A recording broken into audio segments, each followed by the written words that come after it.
She told me, she's like, it's not an option. Like, it's a demand. That's what your job is. There are times where they would just take what they want. And these mothers don't know. And there's no way they would know.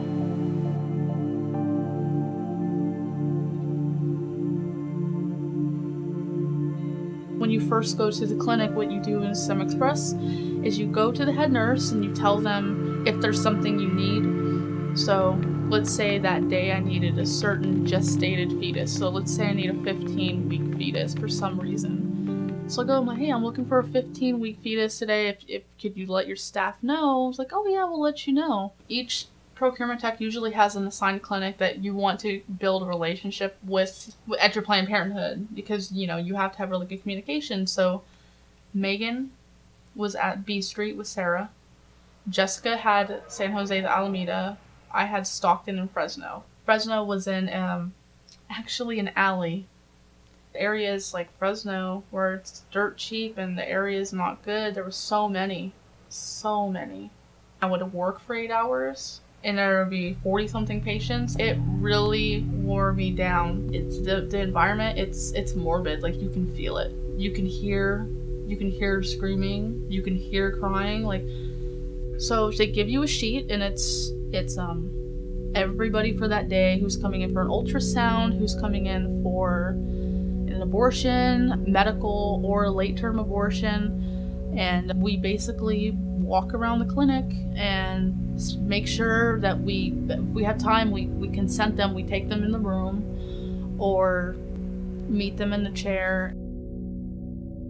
Some women they come in, they do a test, and then you find out they're pregnant. Then you can consent them. So pregnancy tests are potential pregnancies, therefore potential specimens. So it's just taking advantage of the opportunities. The fetal tissues remains is a POC, which stands for product of conception.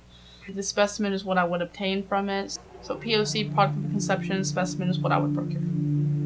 I would set up my laptop, then you would log into the task page, log into AIM Instant Messenger. You would go get the gestation sheet from the head nurse, and you would see how many opportunities you had on the sheet. So then you would report that. The task page would just list the tissue, where it's to be sent, and then the number of specimens and equal. And so we all had access to edit that page. So if there was, it said we needed a liver, 17 weeks, John Hopkins or Stanford, Berkeley, whatever it was. And it said specimen, so if I got that, I would put my initials, so I'd edit it, put 1 HO. So that way, if we needed one, that's already cleared for that day. So everybody would log in and you would say, oh, there are 24 appointments today, 10 tissue opportunities, 8 blood sample opportunities, first patient at 8. So then I would wait for certain girls to come in. I would look for an opportunity to consent. So that would mean, like, after they go in, they get registered with a nurse, go sit down. That would be a great opportunity for me to, hey, can I talk to you for a second? Come in, shut the door. Sem Express had a consent form we'd have to initial. I'm certified, I'm donating, I know I'm not going to be reimbursed or compensated. I know this is for disease research. I've already consented that I am going to get an abortion. Yeah, no. That doesn't happen all the time. Some of these women don't know if they're going to get an abortion. Some they're not 100% they're going to get it done. Didn't know a lot about Dr. Berman, other than he worked for Planned Parenthood. There were actually comments made about him. He had a reputation for going viciously fast. Like, if we didn't watch him, we would lose our specimens. It was that fast.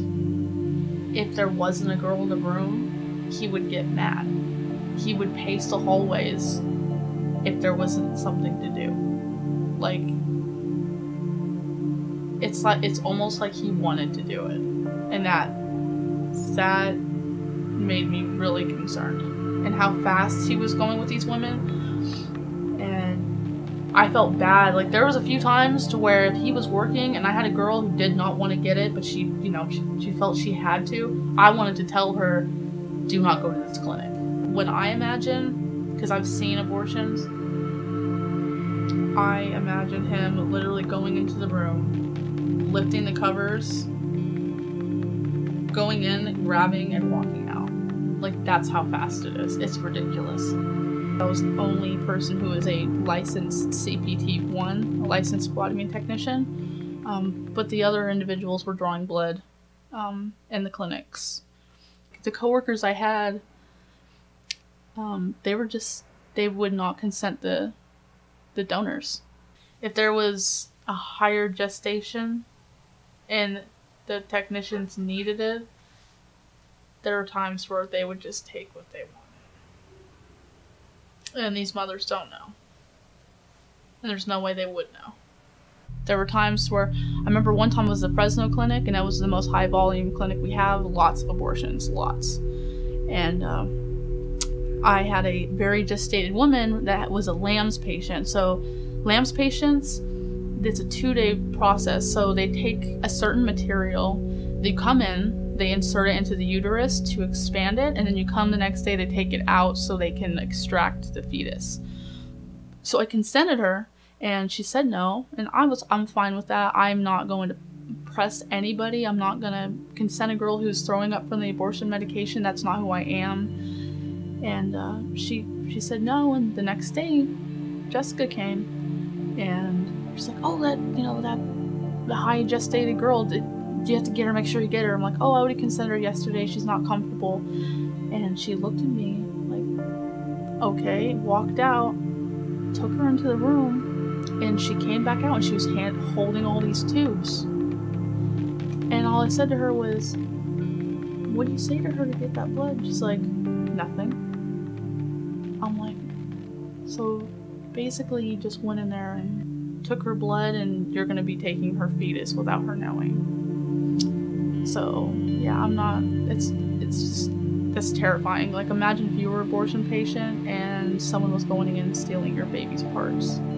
And half of these women are already on the edge as it is, you know, so it's terrible. The women I worked for were cold. Just cold. They don't care. They just wanted their money. They didn't care that the girl was throwing up in the trash can, crying, and even there are times to when patients would ask me, like, they would come in and be crying, like, should I do this? Should I be doing this? And from my personal view, I'm very pro-life, and I would tell them, like, run, like, go, like, you'll figure something out. You don't want to do this. Like, if you don't want to do this, go home. And I would get in trouble for that. I get in trouble. Jessica would say, why don't you consent her?